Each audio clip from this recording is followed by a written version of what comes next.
morning, everyone, and welcome to the first International Conservation Technology Conference. Woo! I just want to say I'm so thrilled to be here and honored to be here with all of you today. This event has been a long time coming and truly a labor of love. To have over 600 people in the room today, I think is just truly amazing for me and a testament to why we're here. So to appreciate this moment a little bit more, I want to take you back with me 10 years. In 2016, I was an eager biology student with a problem I think many of you know probably all too well.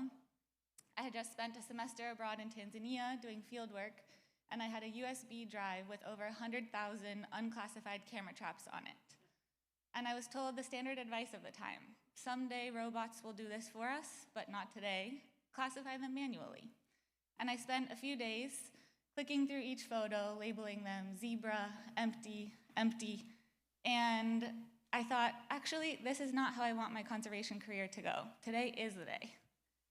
So I went rogue. I found a paper that had just been published that introduced a species recognition model, and it was from a neighboring national park in Tanzania. So I thought it was my lucky day and that I could apply this model to my own data, easy peasy, avoid the manual labor. And there was only one species that was in their data set that I didn't have in mind, which was the Kori bustard, which is the world's heaviest flying bird, for any of you who are not aware. And it was a journey, to say the least. I spent my summer battling fatal errors, building a hacked-together computer system that was not beautiful, but it was functional, and really failing to find any single advisor who could help me bridge this ecology-computer science gap. And then finally, when I got the model to run, it identified every single animal in my data set as, you guessed it, a Kori bustard. I almost quit conservation on the spot. Eventually I fixed it, but the lesson wasn't really about the data or the model. The tools existed, and I wasn't failing because I couldn't find the tools. I was failing because I was isolated. And I didn't know it then, but a group of people at the same time were meeting and having conversations and planting the seeds of the solution to the challenge that I was facing.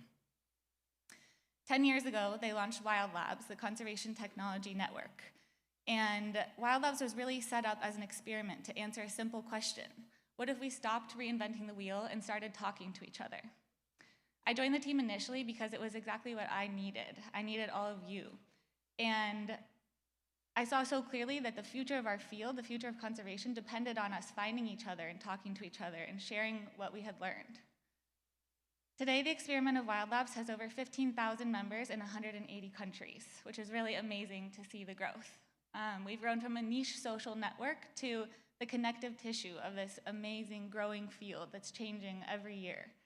And we haven't solved the field's problems, but we've focused on building the rooms where all of you can solve them, including this one. And it's amazing to see what you've achieved. Through our annual Tech for Wildlife photo challenges, we've captured little glimpses into the field each year by running a challenge where people submit photos and videos showing how they're using technology for their conservation work. And 10 years ago, we saw that we were taping, batteries into collars and hoping for the best, hacking together solutions in garages. And today we see that we are, running real-time AI detection on the edge of devices. We're tracking animals from space, and we're sequencing eDNA in the middle of the Amazon rainforest.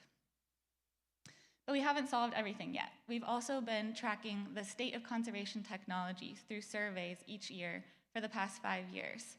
And the trends tell a really important story. While the tools are advancing, we see that the challenges people report in accessing and using and applying these tools really haven't changed, and they're actually almost exactly the same today as they were back in 2021. We see that funding is still fragmented and short-term, access and capacity are uneven, and so there are some groups who are clearly being left behind in these initiatives, and many tools fail to scale to meet the end users who need them most. The question is no longer whether technology can help, but how we can build the enabling conditions so that the tools we're using can be deployed reliably, responsibly, and effectively enough to create the impact at the pace and scale our moment demands.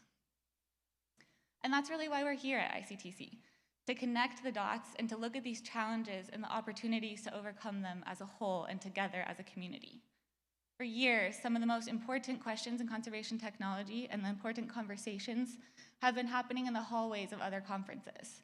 The number of times I've met up with a small group on the sidelines of an event or created a happy hour and had everyone say it was their favorite part of the large conference. The number of times I've heard people say, I wish I could talk to the engineer that built this tool, or I wish I could speak to the park manager who's applying these tools that I'm building in their own settings. And I just want us to take a moment and recognize that our core goal with ICTC was to unite these perspectives and to really bring together into one room the innovators who are developing these tools, who are pushing the boundaries of what's possible technically, the adopters applying the tools in the field, and the scalers and the enablers who are working on building pathways for sustained impact. And I'm really proud to say that we've achieved this goal with ICTC. Here in this room today and throughout the conference, we have achieved an even split between the conservation practitioners, the technology providers, and the researchers and academics. We're also joined by funders, by government representatives, by Indigenous peoples and local communities, and by the early career professionals who are the next generation of leaders in our field. And I'm incredibly optimistic to see all of you here, not just because of the sectors you represent, but because of who you are. This was the first time we really gathered at this scale, and this snapshot of the community is truly amazing. So we see that we have representation, for example, 59% of you are coming from lower and middle income countries, often the regions that are most impacted by the biodiversity crisis.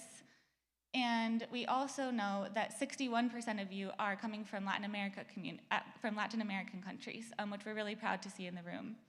And not only that, but 1 in 3 participants at this conference are from Peru, which is really also remarkable. And I want to highlight that we're in Lima for a reason. From the rich waters of the Humboldt Current to the high peaks of the Andes to the lungs of the earth in the Amazon, nowhere is biodiversity more present than in this country that has the highest number of classified ecosystems in the world. And it's really an amazing backdrop to the conversations we're going to have here this week.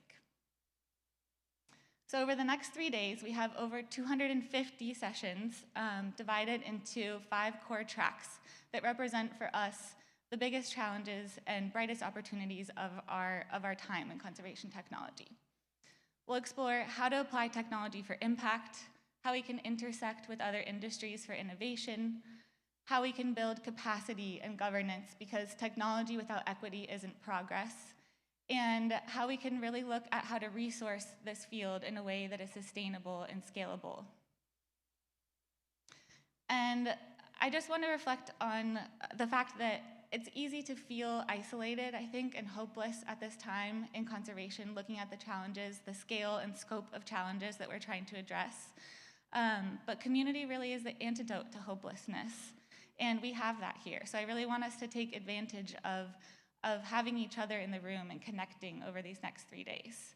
When I was a student battling my fatal errors with a melted laptop and a failed model, I felt in over my head, and I was wondering, how are we going to address these challenges if these are the tools we have to work with? And today, looking out around here, I see hope, and I think we should just really take advantage of this opportunity to be together and to exchange knowledge and build the networks that will help us move forward from here. So I want to say a brief but deeply sincere thank you to the people who got us here, primarily to our WILDLABS partner organizations who have supported us and hosted us for the last 10 years and made this possible, and to our 15 co-organizing institutions who helped shape the event and really were with us every step of the way, as well as our over 40 sponsors who enabled it and brought all of you here. This has truly been a joint effort. So with that, we have 3 days. Let's make the best of them. Welcome to ICTC 2026.